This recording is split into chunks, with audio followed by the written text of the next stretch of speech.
Ele está no meio de nós. Proclamação do Evangelho de Jesus Cristo segundo João. Glória a vós, Senhor. Naquele tempo, muitos dos judeus que tinham ido à casa de Maria e viram o que Jesus fizera, creram nele. Alguns, porém, foram ter com os fariseus e contaram o que Jesus tinha feito. Então os sumos sacerdotes e os fariseus reuniram um conselho e disseram: o que faremos?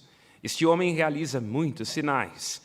Se deixamos que ele continue assim, todos vão acreditar nele, e virão os romanos e destruirão o nosso lugar santo e a nossa nação.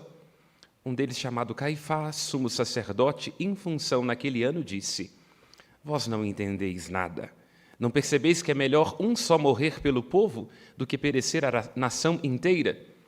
Caifás não falou isso por si mesmo. Sendo sumo sacerdote em função naquele ano, profetizou que Jesus iria morrer pela nação. E não só pela nação, mas também para reunir os filhos de Deus dispersos. A partir deste dia, as autoridades judaicas tomaram a decisão de matar Jesus. Por isso, Jesus não andava mais em público no meio dos judeus. Retirou-se para uma região perto do deserto, para uma cidade chamada Efraim. Ali permaneceu com seus discípulos. A Páscoa dos judeus estava próxima. Muita gente do campo tinha subido a Jerusalém para se purificar antes da Páscoa. Procuravam Jesus e, ao reunirem-se no templo, comentavam entre si: o que vos parece? Será que ele não vem para a festa? Palavra da salvação.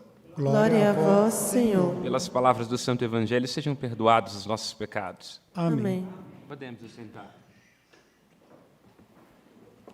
A liturgia da Igreja, na sabedoria que, como mãe e mestra, ela recolhe das Sagradas Escrituras, nos fazem comparecer nesta última hora diante da dramaticidade da iminência da paixão de Cristo.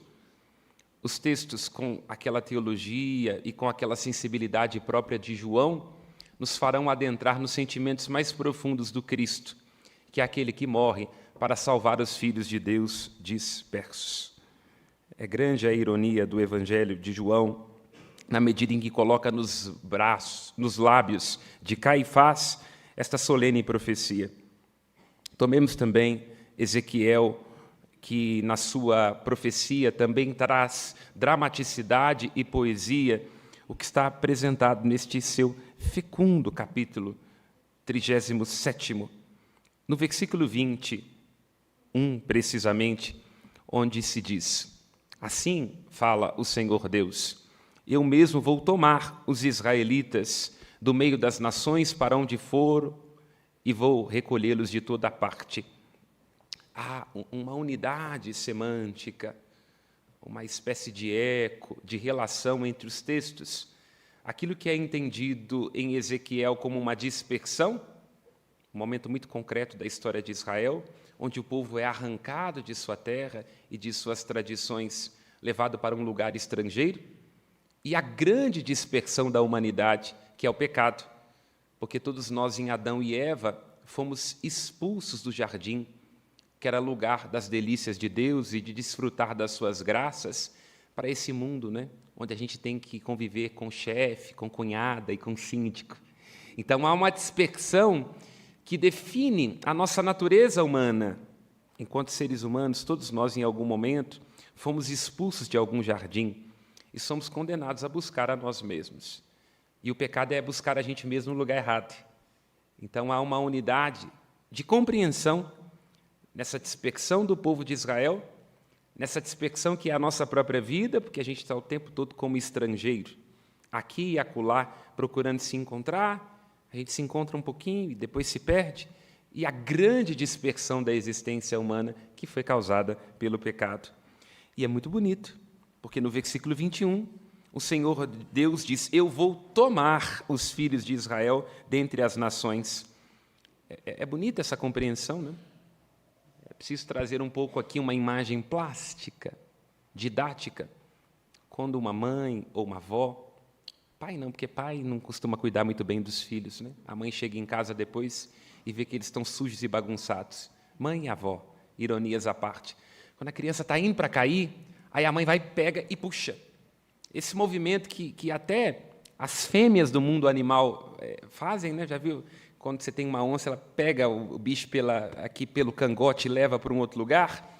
É precisamente a imagem que está sendo usada nessa profecia de Ezequiel. Porque Deus, com esse amor de mãe, não é? Que não desidrata, que não passa, um amor que é fiel, que vela, está tomando Israel deste exílio, desta terra estrangeira, para levá-lo de novo para a terra prometida, a terra dos patriarcas e das matriarcas. Portanto, toma, e essa é a acepção do termo, toma dessa dispersão, deste exílio das nações com amor e guia como um pastor. Por isso, a primeira leitura é ecoada nesse lugar no Salmo, o Salmo que é Jeremias 31, onde se diz que o Senhor guardará Israel, qual pastor ao seu rebanho. Vai congregar, vai tomar, vai trazer de novo para si. E essa palavra, tomar, que tem que ser entendida nesse momento com aquele amor de mãe, de pai, que pega a criança, evitando que ela caia no buraco ou que se machuque, este reerguer, cada um de nós há de ser levantado, mais uma vez, na Páscoa, junto com o Cristo, está presente no livro do Êxodo, no capítulo 3, quando o Senhor Deus diz que vai retirar Israel do Egito. E antes mesmo deste tomar do Egito, que é o lugar onde Deus atualiza as promessas que Ele faz aos patriarcas e às matriarcas, temos que ir ao livro do Gênesis. Porque em Gênesis 2, capítulo 15, não é? Se diz que o Senhor Deus toma o ser humano, não é? Aqui um outro verbo, né? Nuach, e Ele coloca o ser humano no Éden, para guardar e para cultivar. Avad e chamar. É interessante pensar nisso. Porque o homem que é tomado por Deus, não é? Quer dizer, essa ideia de que a gente é recolhido, é cuidado, é sustentado pelo amor de Deus, que é Ele quem nos conduz como um pastor ao seu rebanho. Por isso, nas nossas vidas, ainda que nós tenhamos desencontros, nenhum de nós está perdido e abandonado a si, a menos que queira fugir do amor de Deus e não colocar-se ao alcance da sua graça. Todos nós vamos sendo tomados, sustentados por Ele. Se diz que Deus coloca o ser humano neste Éden, nesta terra, neste lugar da sua paz, para que possa cultivar e guardar. Verbos interessantes, não é? Porque se Deus nos toma, se Ele nos recolhe de nossas dispersões, nós, neste mundo em que somos homens e mulheres tão ansiosos, perdidos nas redes sociais, no nosso consumo, temos que nos deixar tomar pelo Senhor para este lugar onde a gente pode servir e cultivar. E é bonita a relação que existe entre cultivo e culto, não é? É a mesma origem etimológica. É o cultivo do agricultor, que presta atenção na terra para despertar-lhe a fecundidade, e a vida de cada um de nós pede isso, não é? Como que nós lidamos com a semente do nosso casamento, com a aragem da criação dos nossos filhos, com aquela paciência própria de quem respeita a maturação do tempo. Então, cada um de nós, ao longo de toda a vida, vai tendo que estar atento para aquilo que deve cultivar, porque num casamento a gente pode escolher entre cultivar frutos e urticárias. É certo que toda rosa tem os seus espinhos, mas é preciso que haja beleza em meio aos desencontros e às dores. É cada um de nós que tem que cultivar isso, não é?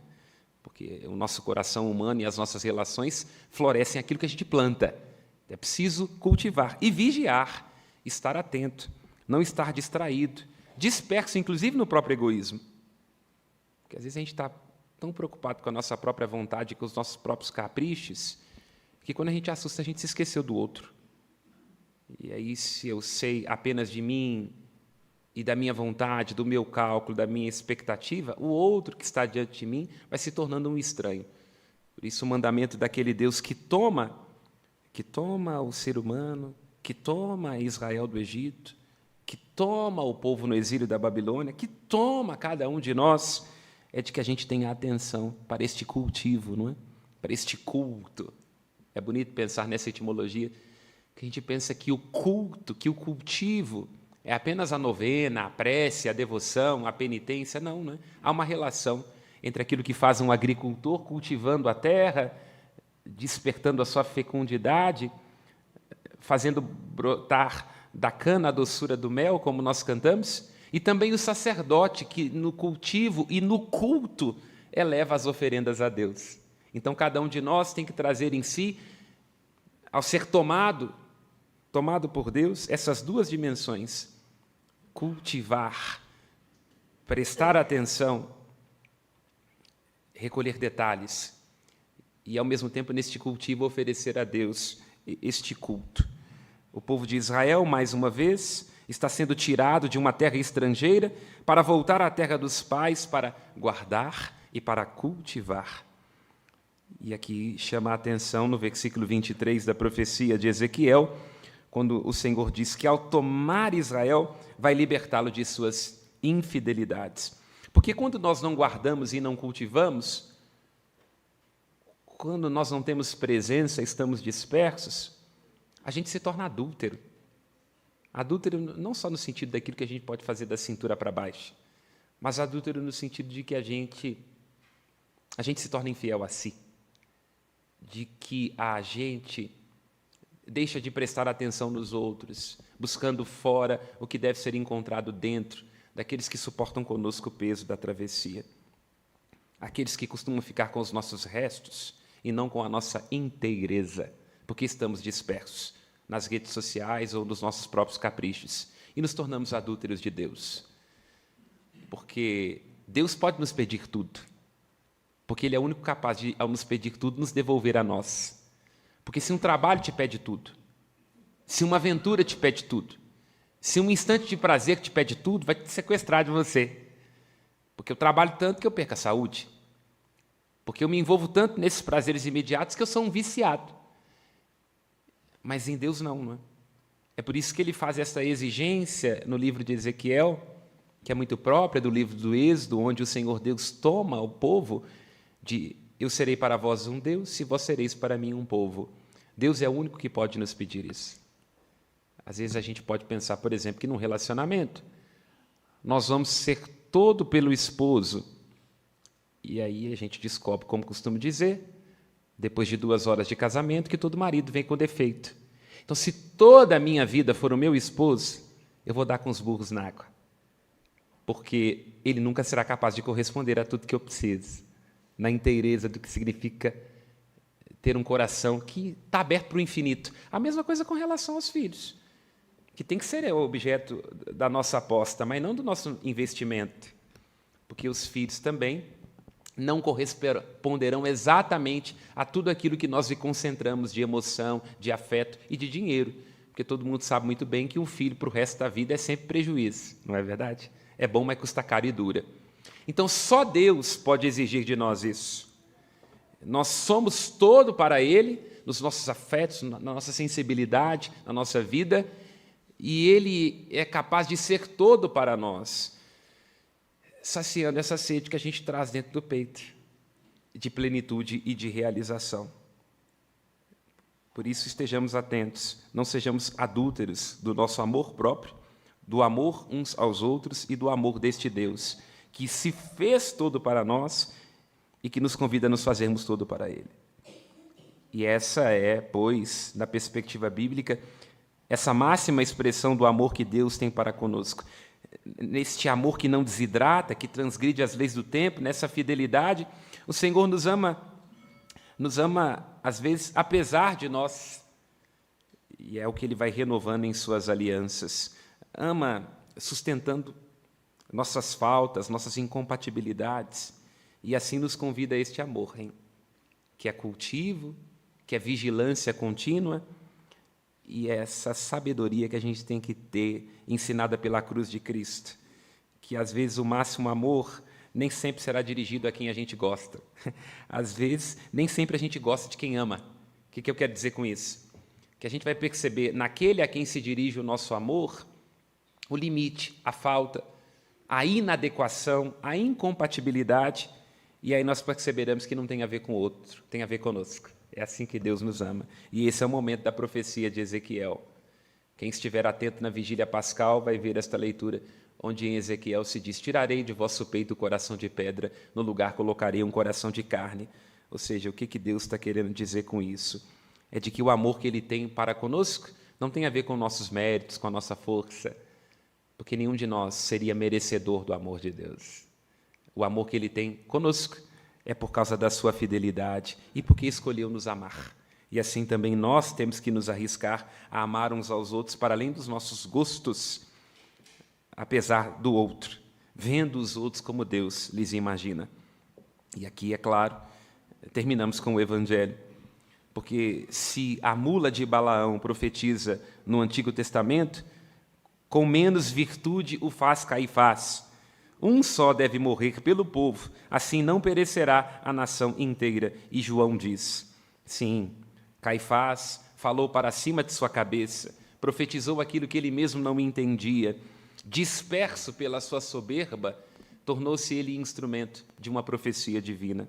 É o Cristo quem, na cruz, ao deixar-se rasgar no amor até o fim, faz-se todo por cada um de nós, que somos filhos de Deus, à procura de voltar de novo ao jardim, dispersos em nossas distrações, mas podemos nos deixar encontrar. É Semana Santa mais uma vez, amanhã é Paixão do Senhor. Podemos nos deixar encontrar de nossas dispersões por este amor de Deus, que é pastor que dá a vida por nós que somos suas ovelhas. Louvado seja nosso Senhor Jesus Cristo. Para sempre seja louvado. Aos céus nossas preces.